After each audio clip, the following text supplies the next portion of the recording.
Shall we start? I've been told we should start. Shall we start? Who's excited? Good. Lots of excitement. Who likes data mesh? Nobody? Are we in the right room? Implementing a data mesh architecture in Azure. Shall we do this? Yeah. Okay, good. Okay. You're all a little sleepy after lunch. Are we well? Jak się masz? Is the limit of my Polish. Sorry. Okay, my name is Paul Andrew. Thank you for coming. A big thank you to our sponsors as well. Have we spoken to them upstairs? Yes? Go and talk to them. Without our sponsors, we could not run these events. To give you the usual introduction slide, here's one about me. This is the boring part. I do these things by day. I'm a consultant for Avanade. By night, I have my own business. I'm an MVP. I never sleep. I have 3 small children. I have lots of grey hair. I'm very tired.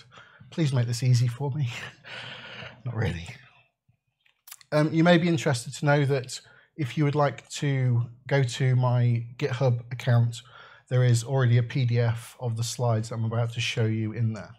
So if you're a fan of taking pictures, this is the slide to take a picture of. I will be in the picture for you if you like. Not really. So feel free to go and have a look at the visuals that are in that PDF. Good, so that's the boring about me, but that's not how we introduce ourselves in this community, is it? We introduce ourselves like this. How many monitors do you have? Yeah? Who has 2 monitors? 3 monitors? 4 monitors? 5 monitors? 10 monitors? Good. The other way I could introduce myself to you is, as I said, I'm very old and tired. I can date myself by SQL Server 2000.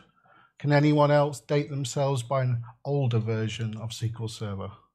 Good, okay. So we'll all go and cry in the corner later.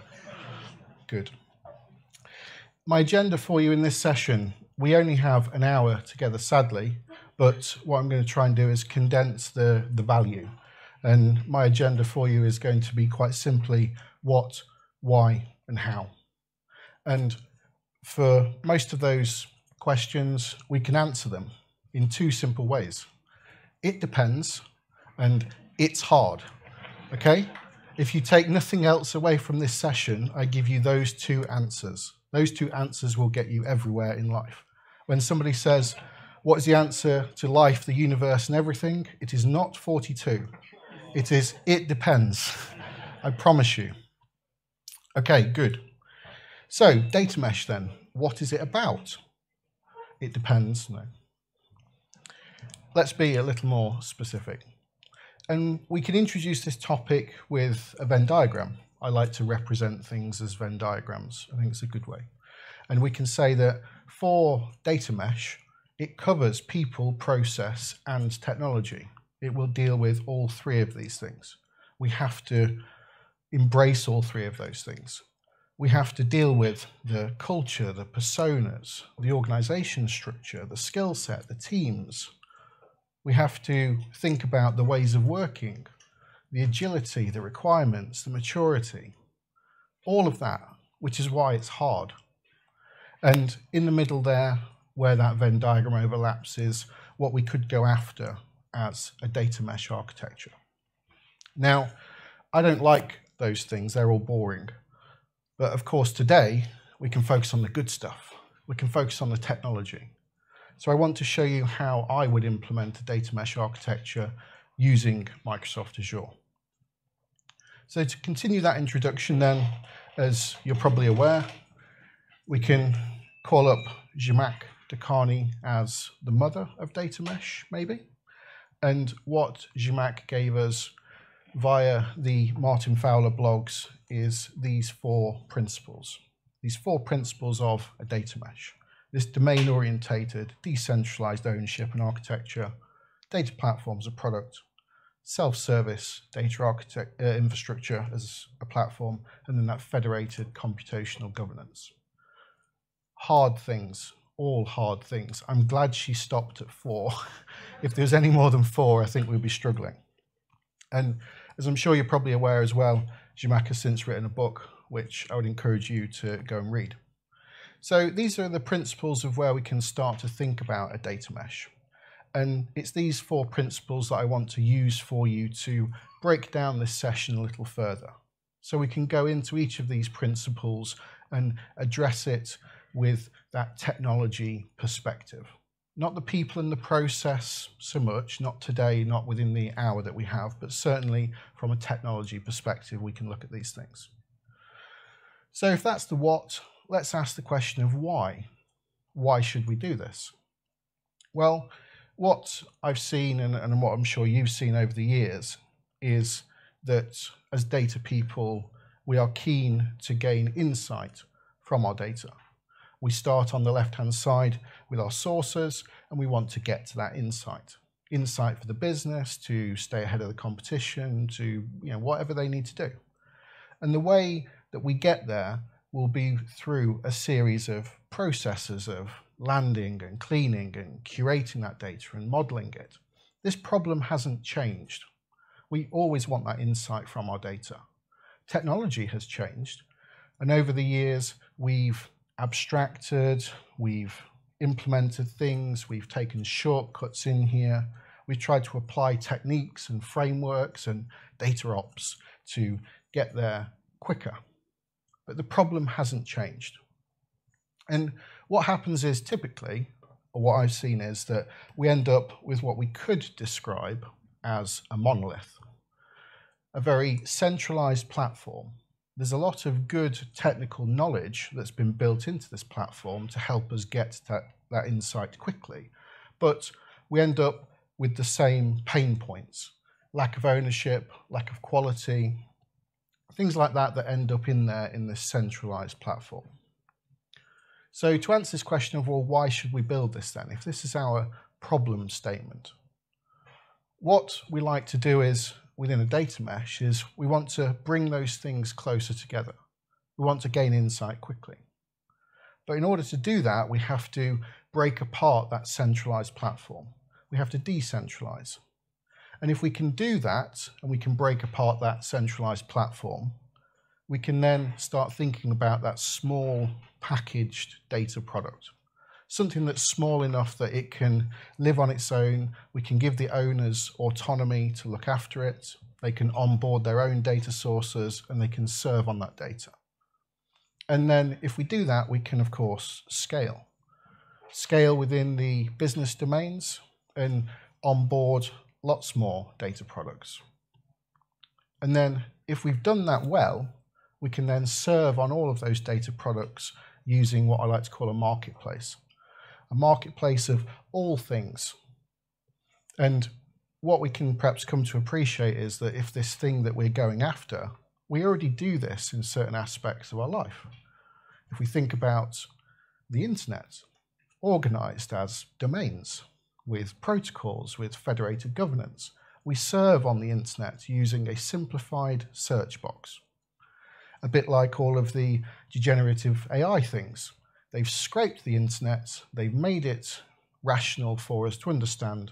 We serve on it using natural language and with ease. Really what we're going after here as an ideal of that data mesh is to achieve the same thing for our internal data sets, our private data sets that we want to explore in this way, gaining that insight quickly. And the hope here, is that through that decentralized platform, what we can then say is that that time to insight that we're going after, it becomes in a magnitude of hours and days rather than weeks and months. To onboard a new data source into the centralized platform takes a lot of change management, a lot of governance, a lot of things have to happen. Whereas if people are autonomous, they can do this within their own areas. They can hopefully do that a lot quicker. So they get to that insight quicker. So let's think about how then. We've covered roughly the what and the why, let's think about how we do this. How do we do this in Azure? And let's start with our products. Let's start with that first principle, data products. What is a data product? We can keep that rhetorical for now. Is this a data product?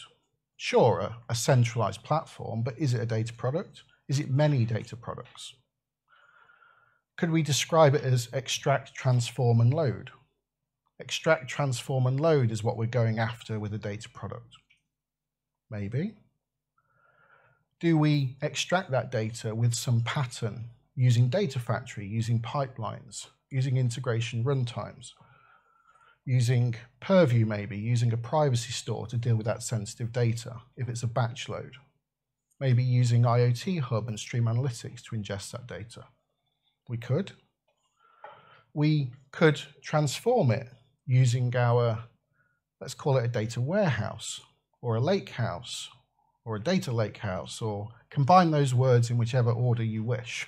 We have some storage that we need to put that data in to do something with it.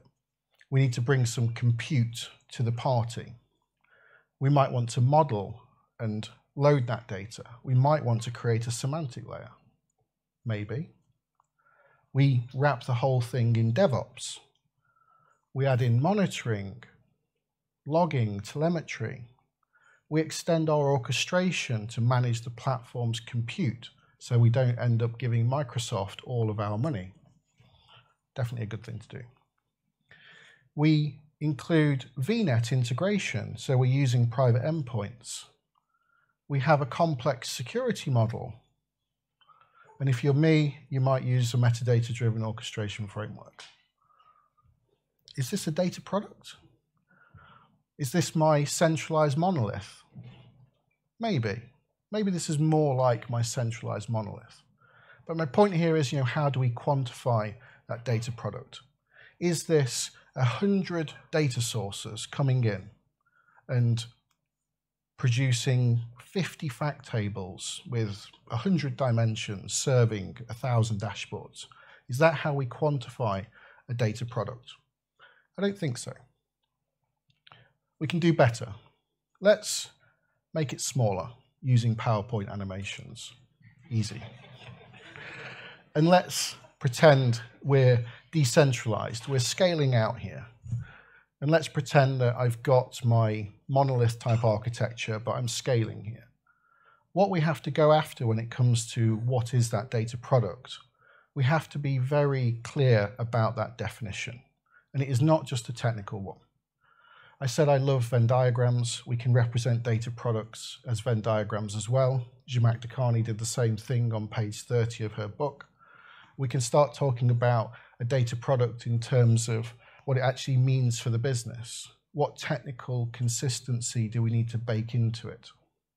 What we can also do, and what I'd encourage you to do, is define what is not a data product, a fake data product, if you like. I was working with a customer. They had a very mature data platform solution. I introduced the concepts of a data mesh to them. They said, oh, that's fine. I've already got a data product then. I said, okay, is it consistent? Does it offer all this value? Does it have all these capabilities in there that we need? No, that's not a data product then.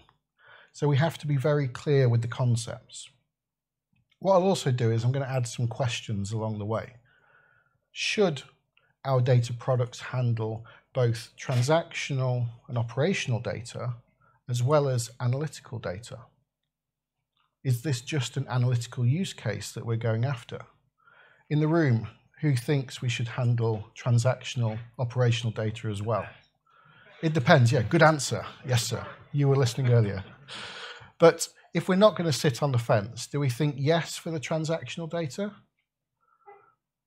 Okay, and the rest think no, and the rest think it depends. Fine. It's an interesting question. If we want to bring those data sources and those insights together, then maybe it should. But yes, let's go with it depends for now. So we need to start thinking about what's in those data products then. So to try and answer that question and obviously break this down a little further, let's be simplistic again And let's say that when I implement this in Azure, I'm going to have one resource group per data product. That's how I'm going to start. I'm going to package it in this way. So let's say I've got 4 data products. Is this a data mesh? It depends. I've given you the answers already. So when does this solution become a data mesh? Is one data product on its own a data mesh? No. So the way I like to think about it is with cars and wheels. We like to use metaphors and things. So we could say that a car, I know, needs 4 wheels. Key knowledge. And it works well with 4 wheels. It will go faster. 1 wheel on its own, 3 wheels doesn't work so well. So we could say that those wheels, those data products, they work well as part of that car because it has a chassis, it has an engine, it has a gearbox, it has all those other parts of the car that make it good, which makes it go. So we then need to say, fine, what is actually going to go into my minimum viable data mesh? What does it have to actually contain? We're delivering data analytics and we're delivering operational data, but there's some other stuff that needs to go in there as well. This is not a data mesh if we just deliver 4 solutions separately. So what I like to think about to start breaking down this problem is what I'll call the interfaces of that data mesh. We need these data products to interact with their neighbors, to talk to them. If those products are just in isolation, we create data silos, which we could argue is an anti-pattern of a data mesh. So we need interfaces for them to connect. The interfaces I'll give you, 3 of them, starting with primary interfaces that I like to define for data integration, data exchange, the whole point of what we're doing here. So for my data product primary interfaces, I say yes. You want to interact with data. Let's summarize it as input, process, and output. The input interfaces will be magic, because that's how data is loaded. And the output could be natural language. What do we use as the compute to process it? Who knows? It could be one of these resources, and I try and dissect it using a table a bit like this to say what is hot and cold data. My point here is that as long as we have consistency across that mesh, we can get there. And the consistency that I like at the moment comes in the form of SQL. SQL now seems to have stood the test of time in the industry. Lots of people will use it. Lots of resources in a potential platform will offer it now. If it's T-SQL or Spark SQL, I don't mind. You know, the dialect is similar. But as long as we have consistency across that mesh. And we could say that if we're building a data mesh in Azure, as long as my data product offers a SQL endpoint, I'm happy. Tick, you meet that requirement. We continue and we say, fine, we need some secondary interfaces. The secondary interfaces that I like to implement is focused on operations, event telemetry, getting the operational things out of those resources. We can't just develop a platform and give it to the operational team and say, there you go. That's not DevOps. You know, there's a space in there somewhere. And if we said that SQL is going to be the primary endpoint for that data exchange, KQL feels like the good natural partner to deal with those operational systems. Now, do we use log analytics? Do we use application insights? Do we use these things to get that telemetry out of those resources within that data product? Maybe. We could also use Azure Data Explorer. We could use Azure Data Studio to write those KQL queries. But we then enter into another question, another problem. Should all data mesh capabilities be centralized or decentralized? Which one do we go for?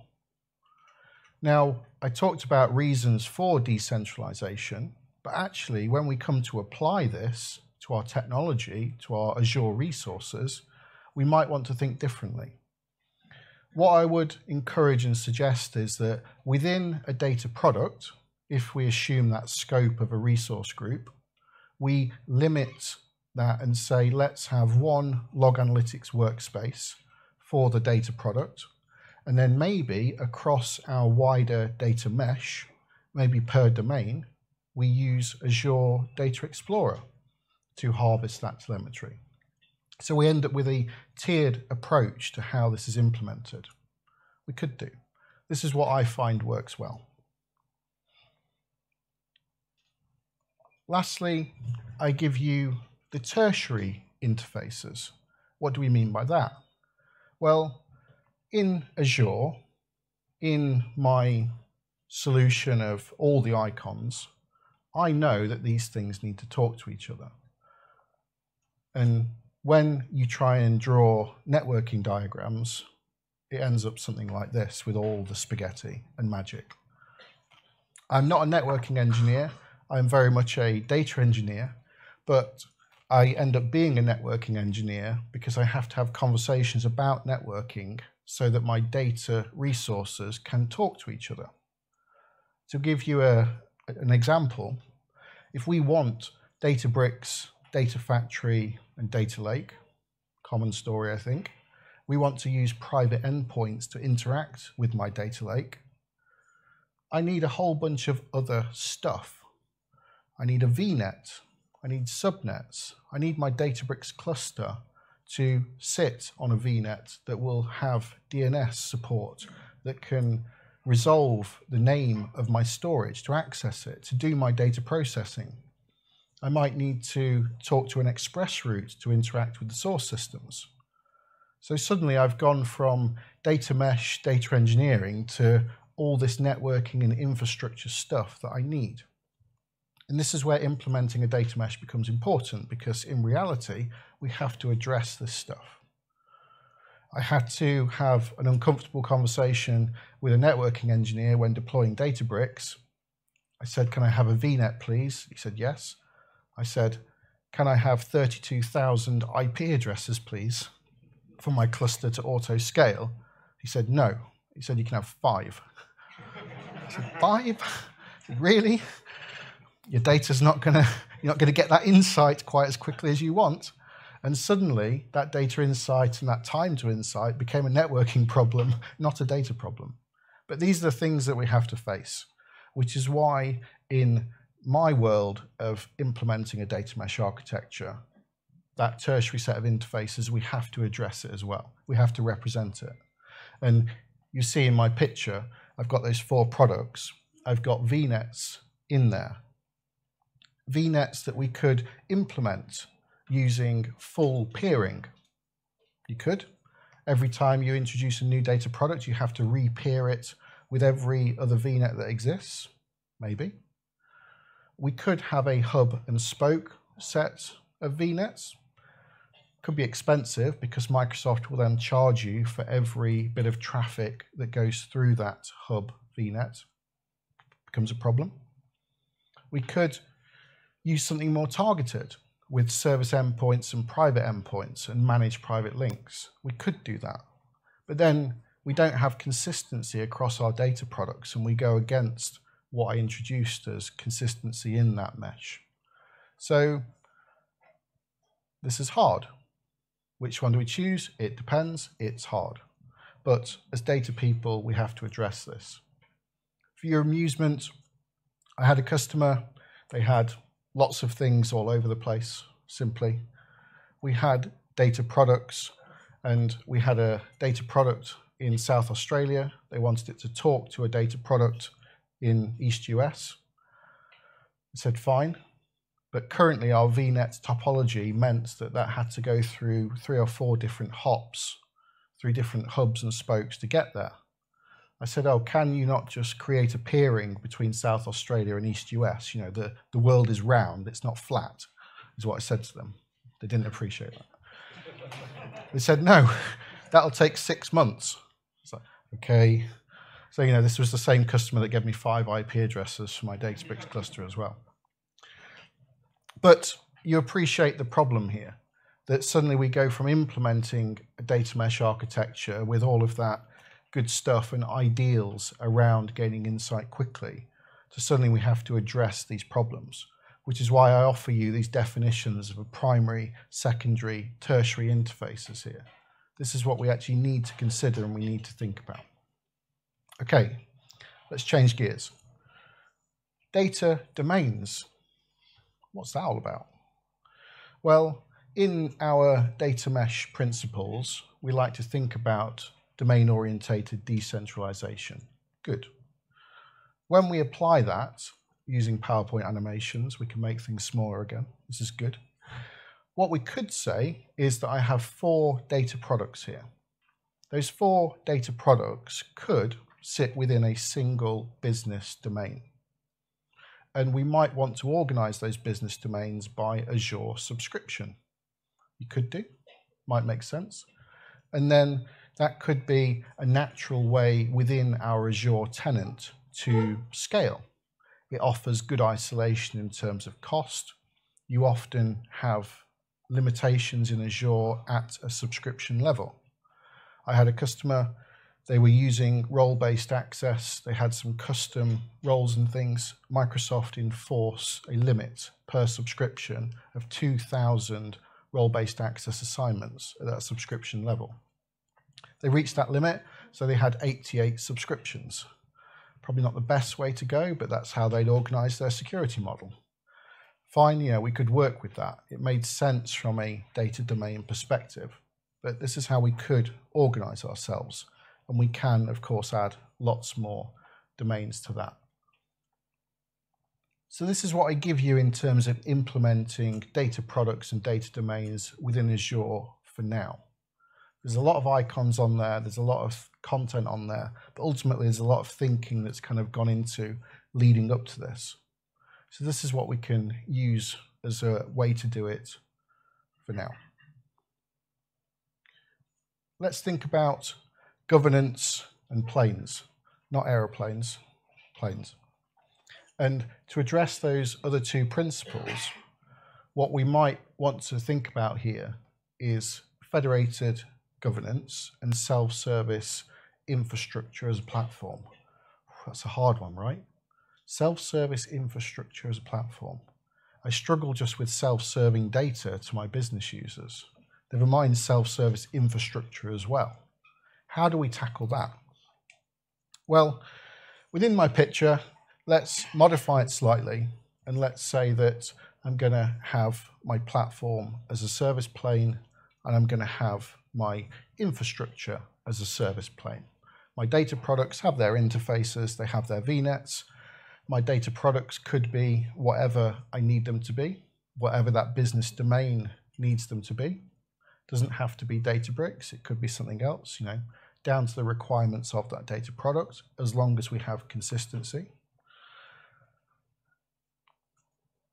And when Zhamak drew this picture on her blog posts, it looked a bit like this. And I think, fine, I can draw pictures. I'm an architect, this is basically my job. I tell my family my job is coloring in and drawing pictures. They believe me, it's good. So I took Zhamak's picture and I drew it like this. And I thought about those data products that go in there. And I thought about those planes of interaction. And then when it came to addressing that next principle, I thought, where does this fit within our Azure stack? What technology do we actually need to use here to do this?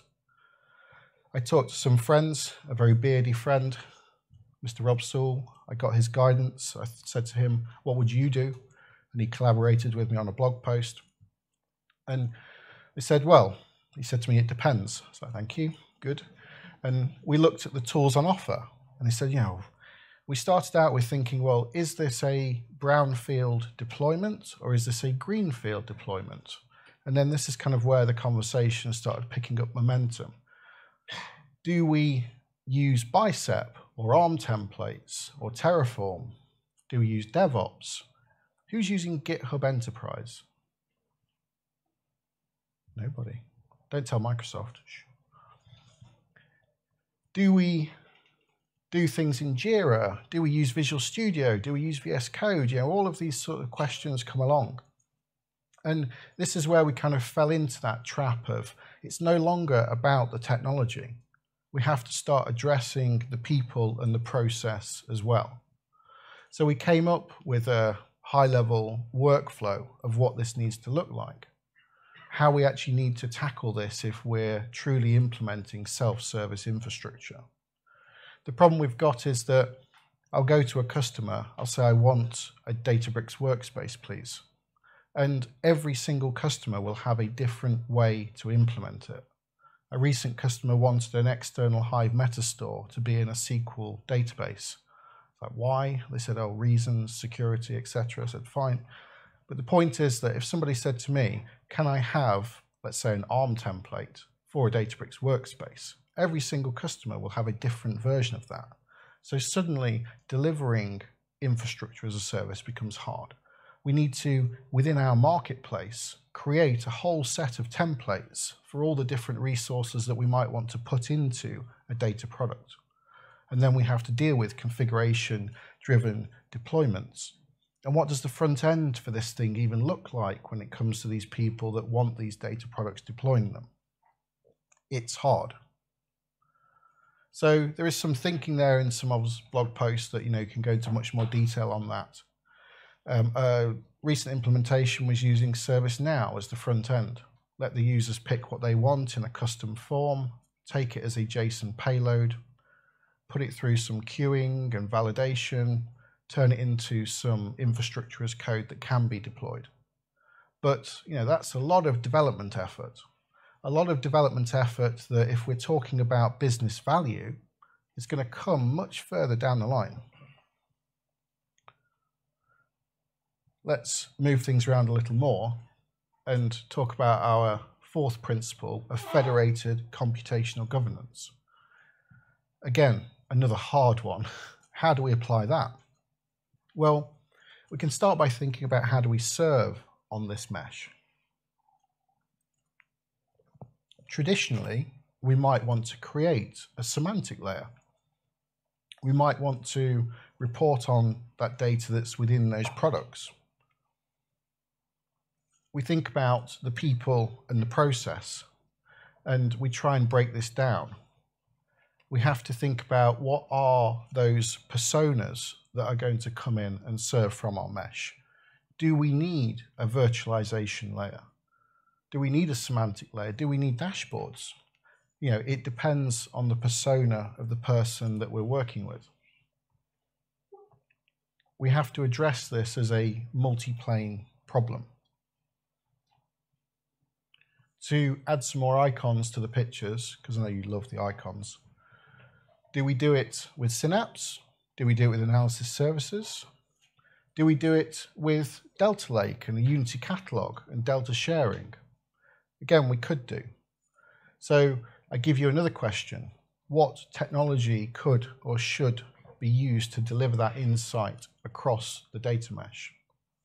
Now, an interesting problem I had with a customer, they said, can you please stop my business users exporting all of the data into Excel? Common problem, right? It's hard, yeah. And I said, they said, give me a technical solution to stop this. They said, group policies. They said, do whatever you want, just stop them exporting it to Excel. I said, can you remove Excel from their machines? They said, no. And I said, then quite simply, I said, well, if we're implementing data mesh, this is not just a technical problem here. We have people and process to consider as well. I said, have you asked them to stop doing it? They said, no. So maybe shall we try that? I said, I could spend 6 months developing a very technical solution for you to overcome that problem. I said, but maybe, let me save you some money here. Maybe just ask them. Governance, people, process. Is all data governance a technical problem to be solved? No. Anyway, coming back to that data serving, and we think about virtualization as well, this becomes 10 times harder if we're dealing with a hybrid data estate. When I say hybrid, I mean it's on-premises as well as in Azure. It becomes a big challenge. So options there. To think about what actually then comes next in this picture. Zhamak, in her theory, talks about the data infrastructure plane, the data product developer experience plane, and then the mesh supervision plane. What does this mean for us when we're applying it? Well, I think about it as that infrastructure as a service. We talked about this in those interfaces, that platform as a service. But then what comes next? That mesh supervision plane is what we need to think about and what we need to go after. For me, that natural evolution. Are you okay? What needs to come next in that evolution here, quite simply from IaaS to PaaS, is that software as a service plane, right? A software as a service plane that sits across our mesh that gives us these capabilities. Capabilities, what are we talking about? Well, I said I like cars. Let's use that car analogy here. An engineer within my car has designed the engine. He understands, or she understands, how that internal combustion engine works. They understand the gearbox, the hydraulics, all of the clever stuff that makes that car go. I don't need to understand that. I just need to sit there with that abstraction of a steering wheel and pedals. Abstraction is kind of what we're going for here. Abstraction in the form of a search box across the internet or some chats or whatever. But abstraction in that software as a service plane. Now, what the technical answer to that is at this point, I don't know. This is where we need the help of the software vendors to lean in and support us. But it's that abstraction that we need to go after. It's an engineer doing all of this hard stuff on the left-hand side to support our business users with that abstraction in that way that allows them to drive that data mesh. I really want to drive a data mesh. Who wants to drive a data mesh? Paul, you're crazy. Anyway, but the other things, of course, that have to go in there as well, if we're going after all of those principles, is we have to think about that self-service analytics canvas, absolutely. We have to think about how we onboard those data products with that infrastructure. This is certainly a hard problem to solve, but this is what we could do. Now, I've seen some of my customers, when it comes to that software as a service plane, they will do things with nice knowledge graphs and front ends. They will articulate their business in a way that means that users can come in and they can navigate and then they can explore, and then they can double click into the data products and things that they want to look at to gain that insight for themselves. So there's ways to do that, but there's not a natural way yet. So those are those planes that I want us to think about and how I want us to think about them, going from that theory to that practice. So let's draw some conclusions from that. Let's kind of just wrap up a little bit here and think about some questions as well. I said to you in the beginning that we had that data mesh. We had those 4 principles of that data mesh. But of course, that's not just the end of it. The problem that we have with the concepts, the principles that Zhamak has given us, is that they are very much in a world of ideals. And ideals and a vision is certainly fine. It's good to have. But at some point, we need to be realistic. We need to answer all of those other questions that I talked about as we went through here.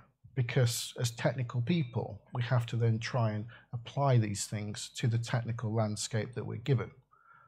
It's not just a data lake will solve everything here. So when it comes to what next, and thinking about those people and those processes, we have to start by being pragmatic and say, well, where are we on that journey? Are we delivering a data mesh from scratch? One way we could try and break this down, this is more of a sales pitch, it feels like. I'm not a salesman, but somebody created this slide. They said, hey, can you include it in your deck? I said, sure. They said that transition from a monolith to a data mesh. Here is some steps on how you get there. Excuse me. We have to go through that evolution. We could start by building a greenfield set of data mesh technical offerings, and then we have to go through an onboarding process to bring our different products along the way. Another thing that I would encourage is that if you're starting out on this journey, to actually go and define what I'll call a logical data mesh architecture. Here's one I made earlier. Exciting, right? We start with a business domain. Any business domain, doesn't matter, as long as they're friendly and they support our vision of what we're trying to do. And within that business domain, we work with them to define what a data product looks like, what it looks like for them. And using Venn diagrams, we might want to define that as operational data, as analytical data. I've also included in here as well the ability to predict. Yeah, we need to go after that data science use case as well. So we start with something small and we scale. We look across the business and we look at our neighbors and say, okay, what other business domains does it make sense to bring into this picture? What I then ended up doing for one particular customer, because they were very large, instead of just talking about data domains and data products, I also then said, how about we call that a division? And they said, yeah, I like that idea. I said, we don't have to, follow all of the rules here. I said, it's within our freedom to decide. Within all of those data domains that we've got, maybe let's actually define a division as well. This might make sense for us to extend that hierarchy, extending it up to that level of division, extending it down the other way to think about operational data within those data products as well. They then also said that, oh, I've also got this kind of like other random thing over here. It's part of the division, but it's not really a business domain yet. And I said, oh no, you have to sack all those people. They can't exist. It doesn't fit within our picture. I said, no, it can. Absolutely it can. We need to think about defining that. But I said, well, what's more important is not just defining how those data products and those domains and those divisions are organized, but actually what we need to facilitate them doing what they need to do. What I then give you is what I'll call the core platform, the core set of services that you'll probably need to create within your data mesh architecture. What do I mean by this? What are core services? Well, identity management is kind of the obvious and easy one. Within Azure, when we implement this, we need identity management. We need to authenticate. Azure AD straight away becomes a centralized part of what we're actually trying to build here. I give you the asset marketplace, the reference data hub, the virtualization layer. We continue and we say, yeah, we've got some more divisions, we've got some more domains. What's the point we're going after? I said, well, it doesn't look very good on there, but within those domains and those divisions, I said, let's think about defining that decentralized portion of our data mesh. And then let's think about where it's going to be supported and facilitated by the centralized portion. And this, having worked with a few different customers now, seems to be very much a common pattern. We cannot decentralize everything. We can decentralize the data products, certainly, but we need to think about those core offerings as well that help us get there. Those core offerings like our infrastructure, like our Azure Express routes, etc. So this is what I'd encourage you to do, is start creating that logical data mesh architecture. The next thing I'll give you as a starting point is all of these pictures and all of these words. There's a lot of thinking in here, I promise. This is what I started out doing. Somebody said to me, where do I start? I said, no idea. I said, it depends. It's hard. Don't know. So I came back and I gave them this. And I said, well, there's a lot of things that we have to do here. I said, we've got technical delivery. I said, we've got people and process and governance and those things. I said, we've got business definitions and stuff that we've got to work out. I said, right. So I did a lot of thinking for them and I put together this roadmap, this plan on a page, if you like. And I said, from this, we need to get to that bottom right-hand corner. And that bottom right-hand corner will give you one data product. And they said, is that all? I said, yeah. So it's hard, right? He said, yeah. I said, that's not good for me. I said, that's not enough value. That's a whole lot of effort and not enough value. I said, yeah, this is the problem. And I think this is why if you look to people like Gartner and some of their hype curves, they will have data mesh on that hype curve as obsolete. And people say, oh, data mesh is dead.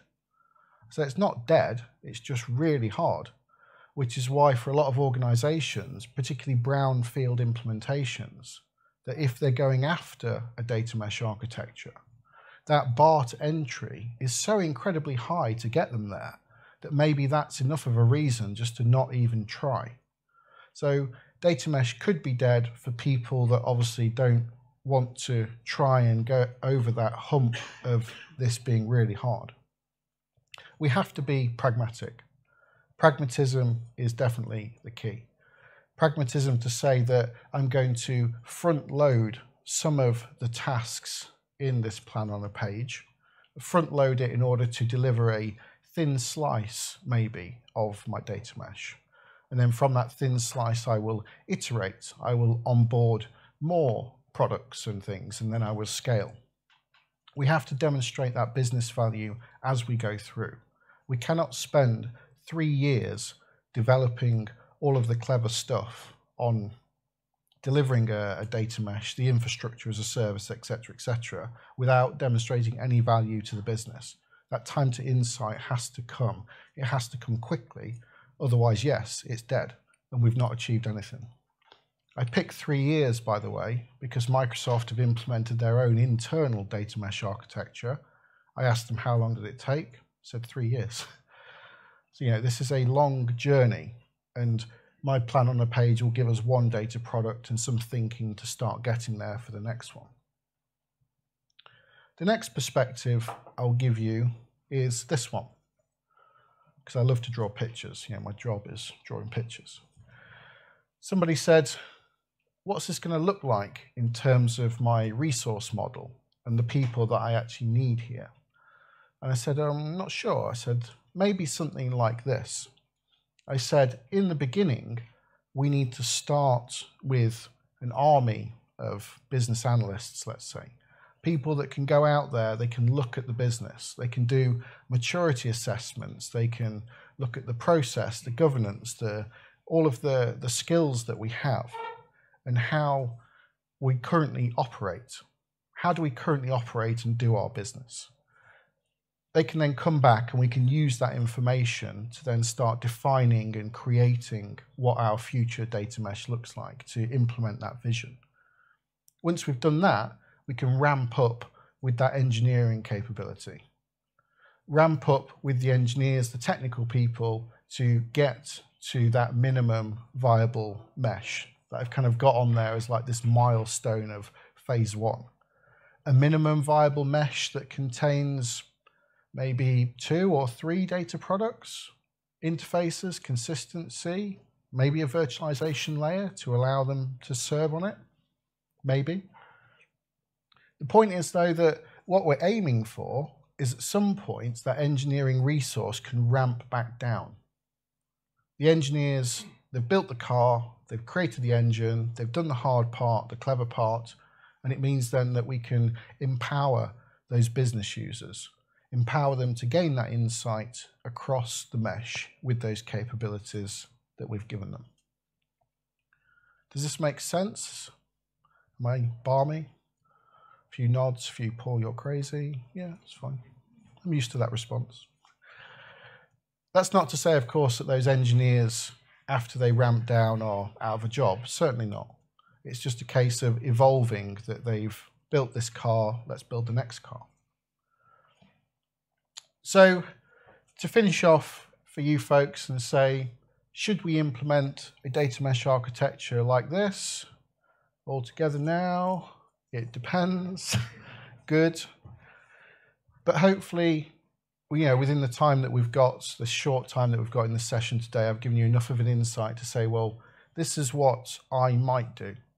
I will break it down between those different interfaces. Here's how I'll organize my Azure resource groups, organize my group management policies and things to implement what I need within that Azure tenant. I desperately want to get to that point of driving a data mesh, maybe with a steering wheel, not sure yet. Driving simulator for your data mesh. But that mesh marketplace is absolutely somewhere that we need to get to. We need that self-serving, we need that onboarding in there as well. Thank you, folks. Thank you very much for listening to me. Hopefully that was enough of an insight on what you wanted to hear today. And of course, I'd love to have some more deeper dive follow-up conversations for you as well. And if you want to use that QR code, you can connect with me on LinkedIn and feel free to reach out and chat with me. Always happy to have a conversation. Thank you.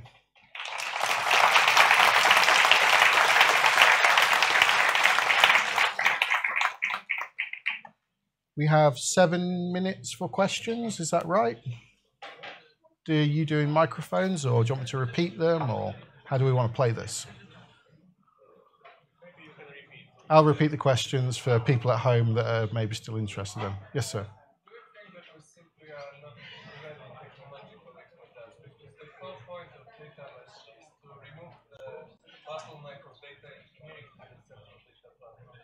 But right now we are moving this bottleneck from the data engineering domain to the infrastructure domain basically.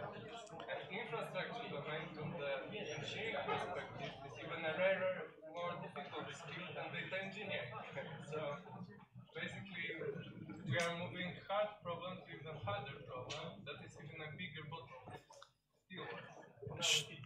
Sure. So I guess I'll try and summarise. The gentleman say, are we ready for this, and are we just moving the problem to an even harder problem? I think in some cases, yes, because you have to front load so much of that technical capability and effort to get there. This is why it becomes harder.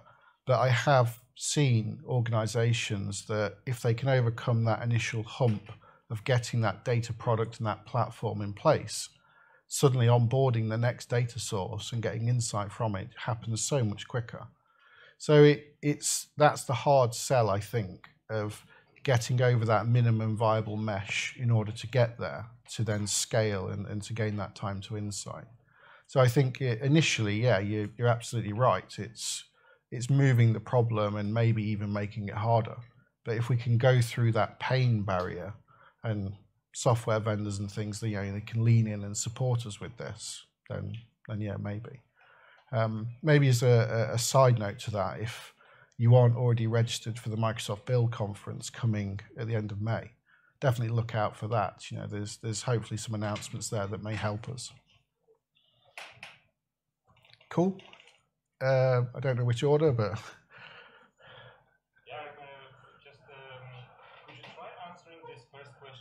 serving data for transactional and operational also purposes, not only analytical one, except sure. Of those two quick answers you presented in the beginning. Yeah. So elaborate on where we might put the operational and transactional data into a data product as well as the analytical. No, actually the reverse. Like if transactional or operational systems should source from the data product. Okay, yeah. Should the transactional system source from an existing data product in the mesh?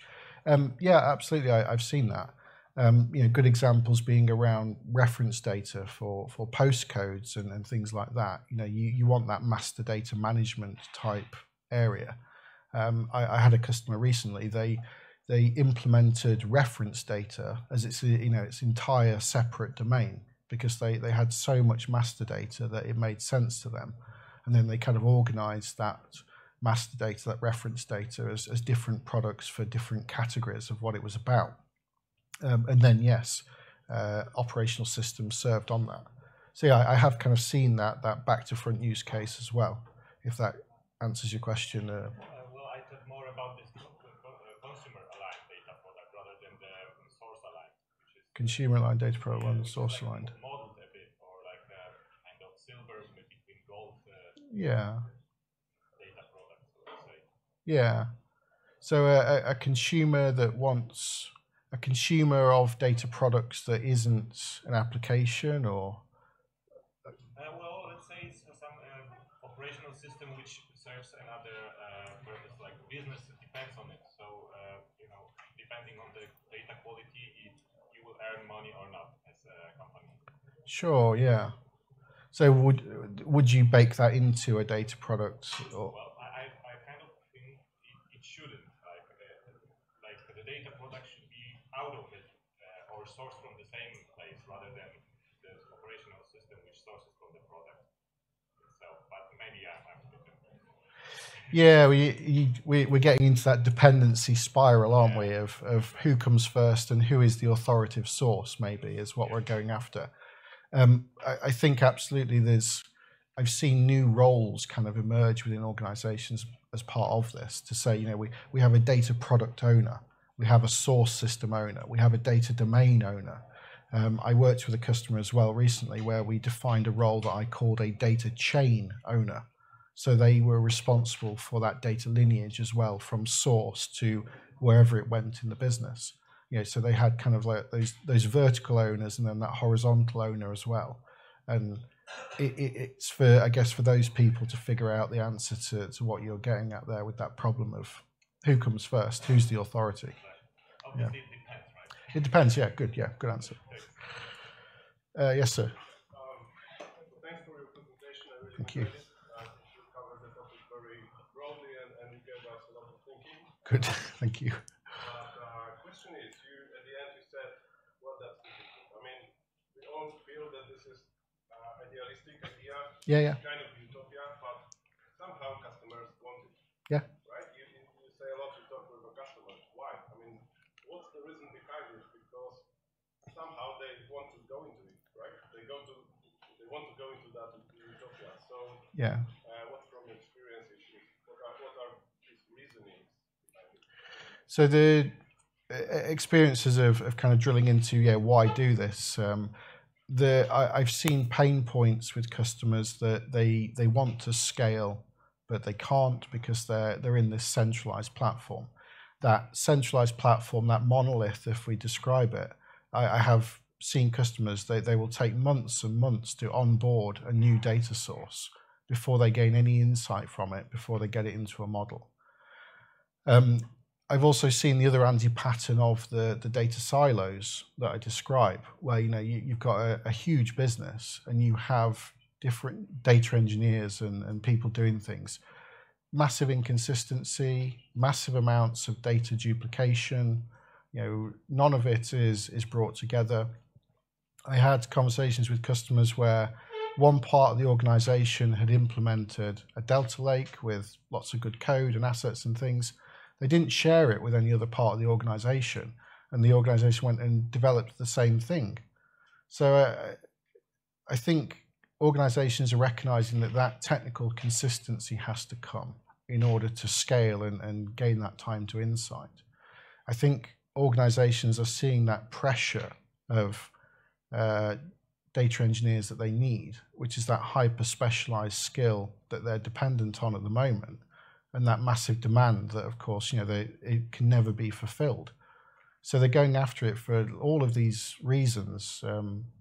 That engineering abstraction in that driving of the mesh, they want to reduce that that dependency on that hyper specialized skill, before they can get that insight. So I think it's a combination of these factors. And I talk to the CIOs and the CTOs and they say, what's your motivation for doing this? Some of them it's purely technical, some of them it's scalability, some of it's that time to insight. It's all of the above, I think.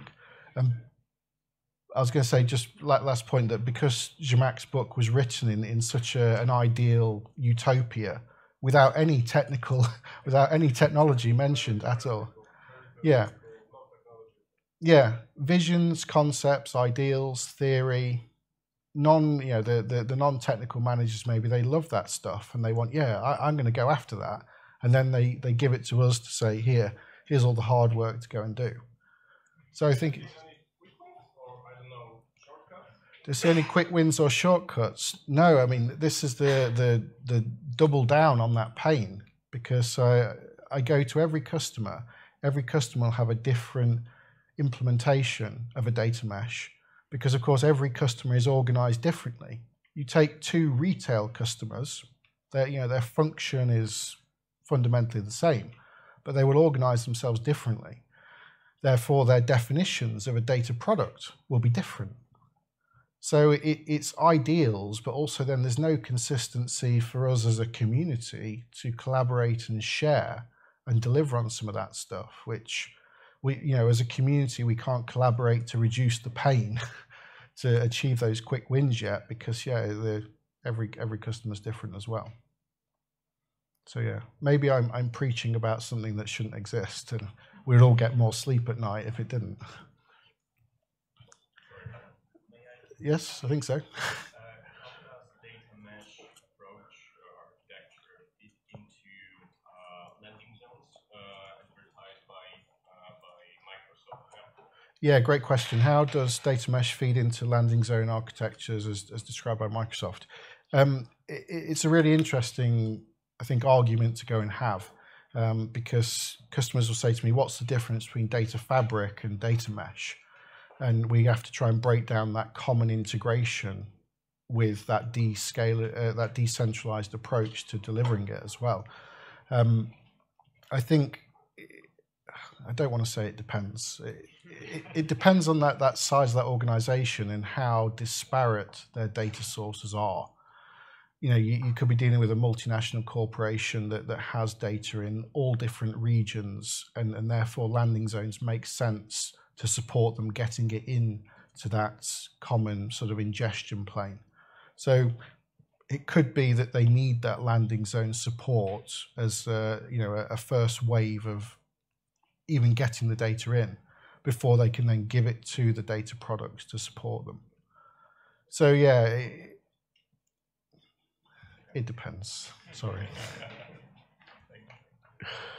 Yes, sir. Sorry, this is a new topic for me. Okay. And maybe this is a stupid question, but can you give me an example of the product? What is the product from some business like? An example of what is a data product? Yeah. Sure. There are no stupid questions. We could say let's have a business domain of people. An easy one, and we might have a data product for sickness and absence, a data product for payroll, all things like that. I could see as how we organize it. A data. Sure, maybe a data domain of customers, and then we have sales and invoicing, and however you want to organize your business. Logical groupings that support you getting there, but having those data products with that autonomy and that ownership to do what they need to do. I've been told that's the last question. 5 minutes over. Thanks again, folks.